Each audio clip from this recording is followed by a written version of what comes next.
and welcome to a new season of the ZTV Sports Report, your home for all things Akron Zips Athletics. I'm your host, Megan Williams, and this is my new co-host, Zack Storms. How are you feeling today, Zach? Doing great, Megan. How about you? You know, it's always a good day when I get to talk Akron Zips Athletics. So, to start off the season, we are going to be talking about the men's basketball team, the women's basketball team, and then a little update on swimming and diving and all of the other spring sports. So don't go anywhere, because the ZTV Sports Report starts now.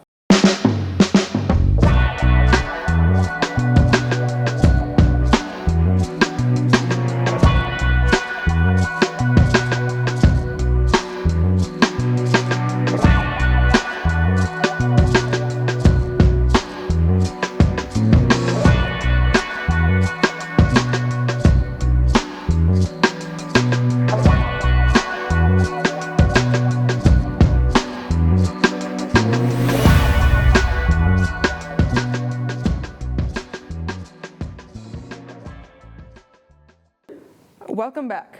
To start off today's episode, we're going to be talking about the men's basketball team. So recently, our guys took on both Ball State and Western Michigan. So this Ball State game, I'm going to be as honest as I can be. Ball State is doing awful this season. They have a record of 4-13, and you know, whenever a team comes in and doesn't have a good record, we're probably going to beat them. And we did. The final score was 87-77. However, I did not think they would be that close with us. I don't know what we did. That was kind of scary for me. I was like, guys, what are we doing? But for us, Tavari and Amani are both an absolute dynamic duo for the squad this season. Fans of the show know Tavari Johnson already. He was one of the two of the Johnson & Johnson duo last season, medical company. So sadly, Nate left. He doesn't play here anymore, but Tavari is still here, and he is still just as good as he's always been. Amani Lyles, I mean, he's always been on our team. He's always been a good guy off the bench. But he came into his own this season. Love that for him. So, yeah, what would you like to say about this game? I like the fact that you mentioned both Tavari Johnson and Amani Lyles. Yeah. Both of them had a really good game. For me, watching the game, I felt like Tavari Johnson sort of had a silent game.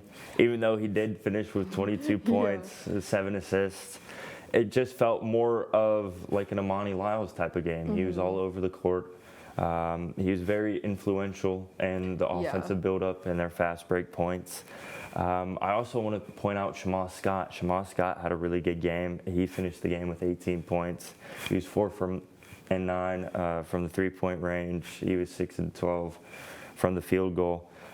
But overall, at the start of the first half, they started off really hot. I liked how they were shooting. They were finishing really well. And then it just sort of felt like they were inconsistent. Yeah. From three-point range, they were taking unusual shots. They're a really good shooting team offensively. Coach Gross really, he talks about ball movement a lot. They have really nice ball movement, getting players open, getting them open to make those shots. It just didn't feel like they were going in after halfway through the first half, and it sort of allowed Ball State to stay close.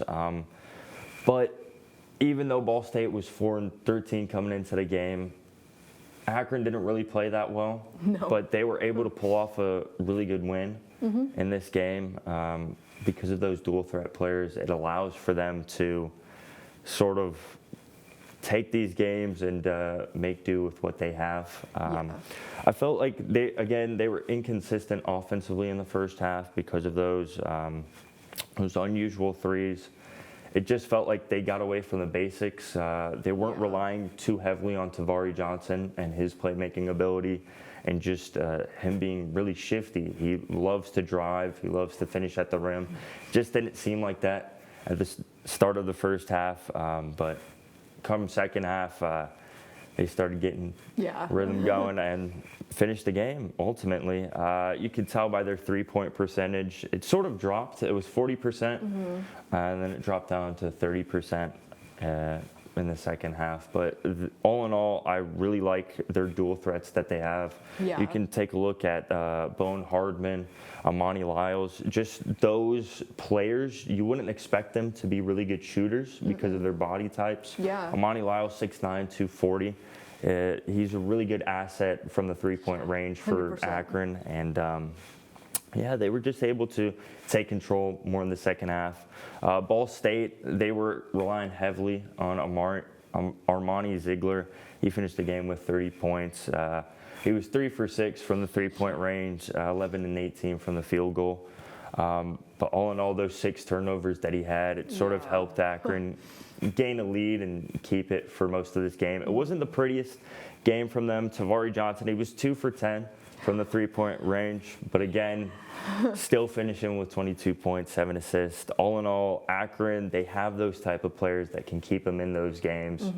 Even if they're not performing to the best of their abilities, they can still have those all-round bench players score those points. Yeah. They had 30 bench points in this game, and they ultimately finished the game. I wouldn't say it was the best game, but they got a dub. So Yeah, I mean, you made a lot of good points. Ball State, honestly, I think they came in really wanting to beat us because they had been struggling all season. So, yeah, good for them that they were able to be in it as much as they were. Now we are going to see what Ava thought of this game. But after that, we're going to be talking about the Western Michigan game. Hello, this is your fellow ZTV sports reporter Ava Miller.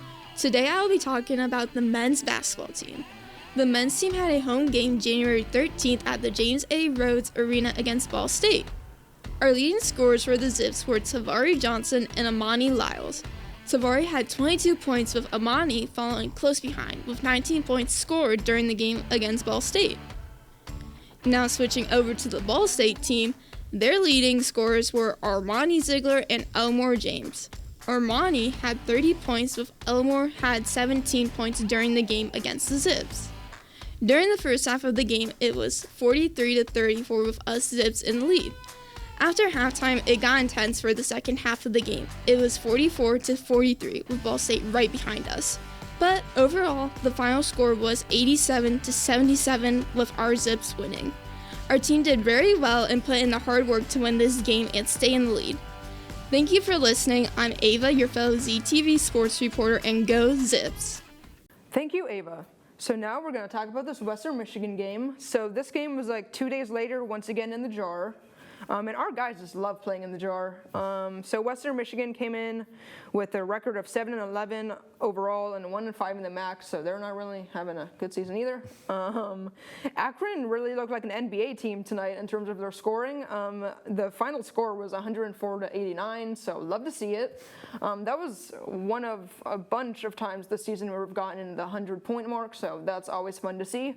And my boy Tavari Johnson decided to have the game of his life because he got 32 points. That's once again an NBA type stat right there.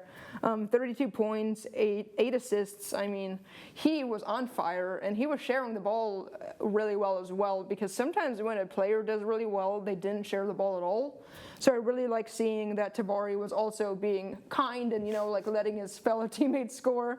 So yeah, Tavari was a star of this game like always. What would you like to say?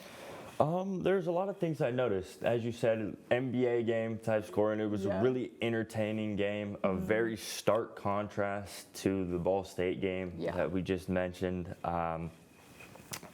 Western Michigan really made Akron's defense work. They did. For those rebounds and just work for this game, ultimately. What I saw a lot of was Western Michigan was a really screen-heavy offense, making Akron work around the screens. The defense that John Gross sort of set up, from what I saw, they had like a 32 and 2-3 style offense. So they'd sit 3 people back inside the post. They'd have 2 people on the perimeter, basically just trying to shut up the threes. Yeah. But Western Michigan really just ate that up a lot, so they had to switch through that. Akron's defense, I know it doesn't look like it on the stat sheet, but I feel like the Mahaffey brothers really turned the tide in this game. They were really good defensively. I know Evan Mahaffey had 6 rebounds. He was tied with Amani Lyles. Offensively, you mentioned Tavari Johnson. A very stark contrast from his last game against Ball State. 3-point wise. He bumped up his percentage from 20% to 50%. Love to see it. 4 for 8 from the 3-point. He was 12 for 21 from field goal. Again, 32 points. That just jumps off the stat sheet right there. And then 8 assists. Again, sharing the ball, being a very good playmaker, shifty, getting to the rim. He was a really good player. Another player I want to point out, Shamas Scott. Once again. 5 for 8 from 3-point range. He finished the game 23 points, 9 for 14 for his field goals. Just all around, they have those playmakers. They can take over games when they need to. First half, it sort of felt like Western Michigan was going to pull away from it. They had almost up to a 14-point lead at one point, and it was sort of like, okay, when's Akron going to start to come back here? And they persevered through it. Again, you mentioned in the Ball State game that their bench scored 30 points. In this game, the bench scored 35. They have that whole team around them. Just teamwork makes the dream work. It does. In a sense. And again, they sort of just allow Tavari to be who he is. They had that ball movement. They had the pressure on defense and the rebounds. I want to point out the rebounds. Akron's a really good rebounding team. They benefit from those. And fast break points alone, they had 32 points in the paint, 23 points from the fast break, and then 18 points from the second chance. Just all those rebounds, allowing them to keep themselves in the game. All in all, they turned it around. Obviously, Western Michigan only one win in the MAC, so they were able to somewhat hold with Akron, but again, it was sort of the same result as the Ball State game. One of their players, Justice Williams, this was his 4th game back after suspension for an FBI investigation for gambling. That's not good. He missed all of last season with an injury. So to see him put up 28 points in this game he's a talented young man. And to see him carve up Akron's defense, it was sort of hard to watch being a Zips fan. But all in all, he tried to keep him in it. It wasn't enough for the Akron Zips. So. It was not. So yeah, you mentioned the Mahaffey brothers. I love watching those two. They're our second dynamic duo of the team. Obviously, first is Tavari and Amani, but this is the first season I've been here where we have brothers on the team. It's super fun. There's been like multiple times where one passes to the other and they score, or like they get a dunk from the other brother, and it's just adorable. Love to see it. But yeah, so you've heard what we have to say about Western Michigan. So let's see what Zach thought of this game. What is poppin', people? It's Zack Storms with the ZTV Sports Report, and today I will be talking about the Zips men's basketball team, specifically their most recent game over the Broncos of Western Michigan.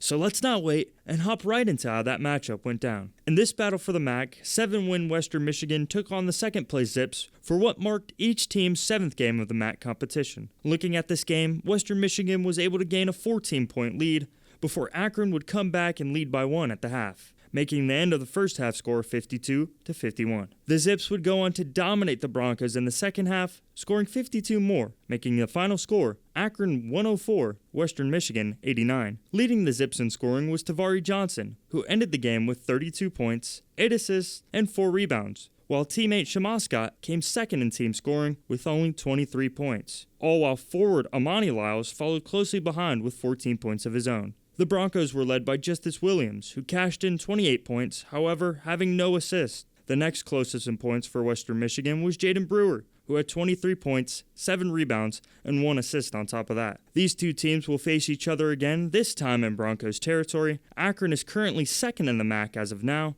with Western Michigan on the opposite side of the standings, holding last place with 8 wins. This has been Zack Storms with the ZTV Sports Report. Go Zips! Thank you, Zach. It is now time for our first commercial break, but after that, we're going to be talking about the women's basketball team, so stay tuned.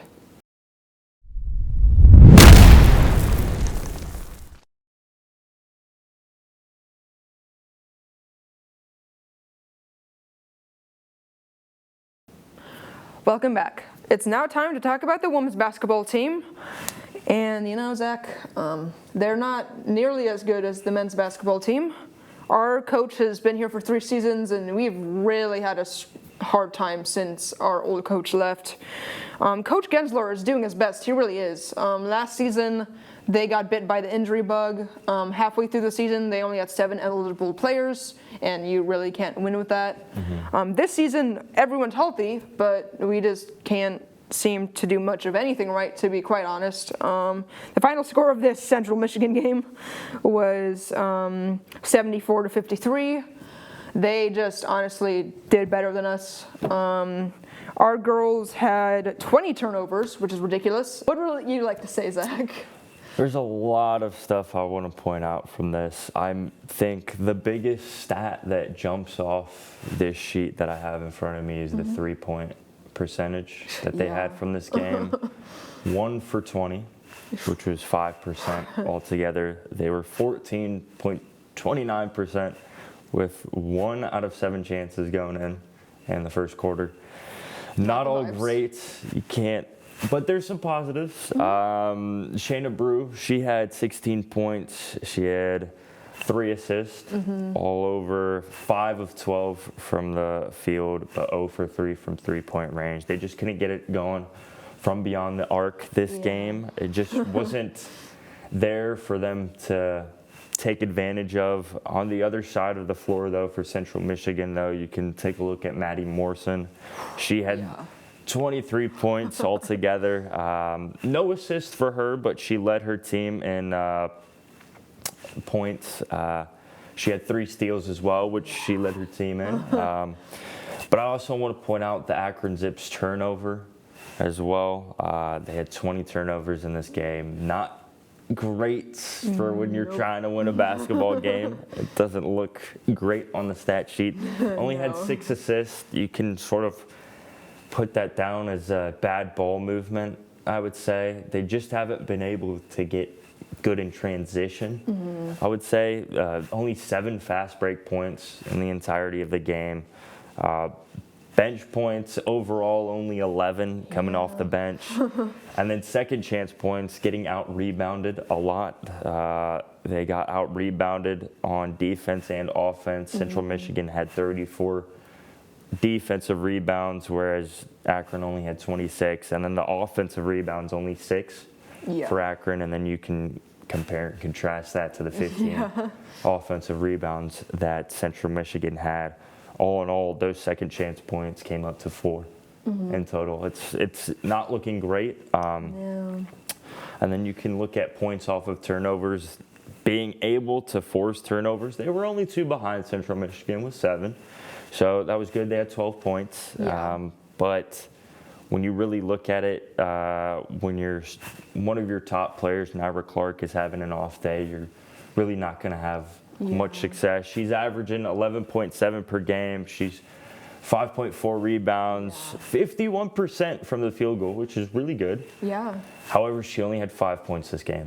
And when you look at that, that's not going to get the job done. Not going to get it done. And then you have Kieran McGuff, 9.1 points per game for her. She's averaging 5.1 rebounds a game. But when you look at the shooting percentage, only 36% from the field. You could always look at the stats, but if you're watching a game and it just doesn't seem like it's going the team's way and there's just not going to be a momentum switch, it's kind of tough to watch at the moment. But we're hoping for a turnaround at the back half of the season for the Akron Zips women's team. But so far, this game just did not look all that great from the viewership perspective. You know, our record is 3-16 overall and 0-7 in the MAC. The MAC teams just deal with us really well, and we just can't really do much against them. Our team, when I've watched them, they have some moments where they look so good. They just can't put it together an entire game. And I don't know what they need. Like, it's halfway through the season. Like, you need to be able to do it by now. And if they're not doing it by now, I'm not really sure when that's going to happen. When it comes down to it, I like how you pointed that out. They can't put together a full game. It's sort of a stark contrast to the men's basketball team. They have those points coming off the bench again. They just don't have those extra players coming off the bench to help them get those teamwork points coming together, and they just can't put together a full game of basketball. No. They have their moments though, so I have belief that they can turn it around in the back half of the season, but so far it just hasn't looked. Yeah, like I think our such a biggest possibility. issue is Tanisha Clark, one of our best players. She was a phenomenal freshman. She is now a junior. Last season, she played 13 games because of a really rough injury. This season, she's been injured for a hot minute, and I think she was a starter. So I think it's just one of those things that we just kind of keep trying to find a person to put in her spot, and we just can't find someone who's nearly as good as she is for that starting spot. So I hope she can get healthy soon. At the moment, apparently it says it's a season-ending injury, so that's not a good sign. No.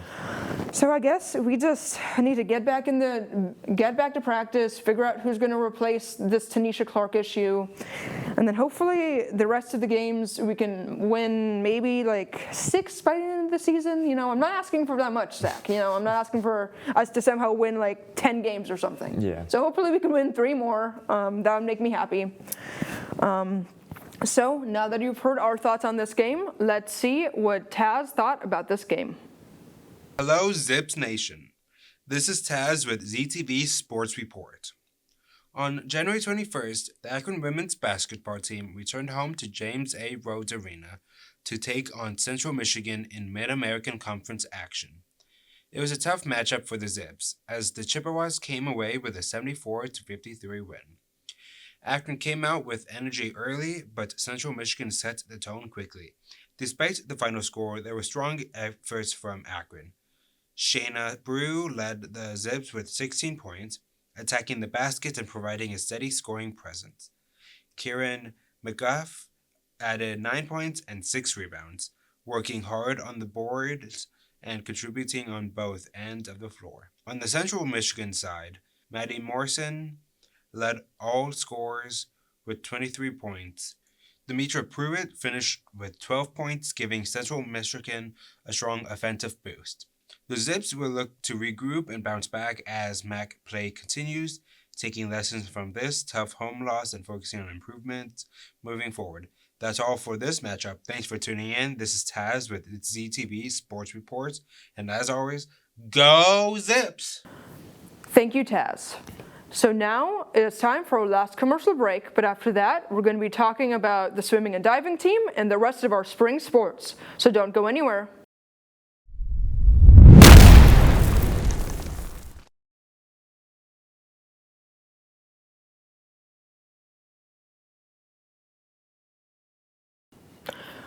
Welcome back. It is now time to talk about the swimming and diving team and all of our spring sports. So first off, swimming and diving is just legends, like always. We recently beat the Toledo Rockets 209-52. I don't know how you only score 52 points in a swim meet. Maybe they drowned. Maybe they just don't know how to swim. Either or, really. But we won. And last season, we won our 11th MAC tournament title out of the last 12 years. The only team to ever beat us in the MAC tournament is Buffalo. But I don't think that's going to happen anytime soon. Brian really instills the idea of winning into this team. They want to win. They know how to win. And we got this. Lacrosse, last season, they won the MAC tournament in their first ever appearance in the MAC tournament. So let's go. We'd love to see it. So that meant we got to the NCAA tournament. Sadly, we got Michigan, and I'm not really sure most Akron teams can win against Michigan, so that was a rough game. I don't necessarily remember the score, but it probably wasn't pretty. Their first game of the season is against Duquesne, and that's in a couple Sundays from now. And it's going to be in the field house because it's way too cold to play outside.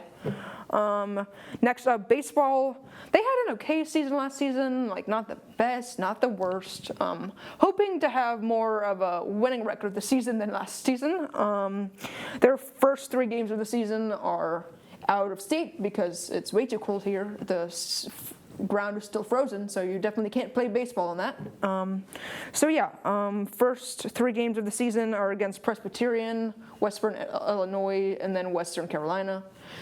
So hopefully we can get some wins. Softball, same situation as baseball, way too cold to play outside, so they're going to be playing Arkansas, Coastal Carolina, and Virginia. Our softball team did amazing last season, made it to the MAC tournament for the first time in a couple of years. We did lose in the first round, but that's not what we're talking about here, We made it, and that's all that matters. Ball State bested us in that first round of the MAC tournament, but hopefully I'm seeing our team being able to make it there again, led by head coach Greg Nicholson. He's a great coach. He's been here 3 seasons, so I think he knows what he's doing. So what would you like to say? Well, Megan, there's a lot that jumps out to me about this upcoming spring sports.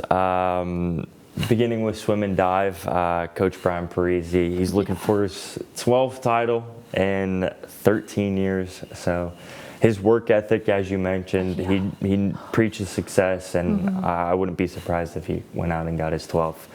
We move on to lacrosse. This should be exciting. I believe this is their 7th season. They were nationally ranked in ground balls, scoring defense, and goalie save percentage. We got a top returning star player in Sienna Hinchcliffe. I can't wait to see what she does in our home opener against Duquesne. Yeah. And then moving on, we have baseball. We've got some star players to look out for. We've got Elijah Griffith. He's a right-handed pitcher. He's also a junior. He's been here since his freshman year. We've got some interesting transfers, though, however. Tucker Beal, he's a redshirt junior, infielder. And Ryan Jones, who happens to be a catcher, sophomore transfer from Canisius. So look out for those 3 people, those 3 guys on the field in baseball. They finished last season with a 12-11 home record. However, overall they finished the season 20-34 and 9-21 in the MAC. So they'll look to turn things around this season. And then we have softball. We got pitcher Madeline Lee coming back, and outfielder Sydney Selker, highly sought-after recruit. She was a first-team all-state player in the state of Pennsylvania, so look out for her next season. They finished last season 30-25 overall, 15-9 in the MAC, and then, as you mentioned, got knocked out by Ball State in the MAC tournament, and 3-time MAC Coach of the Year, Craig Nicholson, will look to turn things around next season. Can't wait. I'm so excited. Softball is one of my favorite spring sports, so I'm really excited for it to start again. And the last thing I need to mention for lacrosse is Katie Bomber, who used to be on ZTV Sports, is on their team. She's been having a phenomenal season the last few years, so I'm really hoping her senior season is just as good as her previous ones. We'd love to see that for her. But yeah, that'll be it for today's episode. Don't forget to follow us on Instagram and X at ZTV Sports, and on YouTube at ZTV Sports Report. As always, I'm Megan Williams. And I'm Zachary Storms. Thank you for watching, and go Zips! This program was produced by ZTV at the University of Akron. Do you want to gain experience in video production, professional social media, or working with real clients? Visit the UA School of Communications online or follow us on social media to learn more. ZTV, make media, make a difference.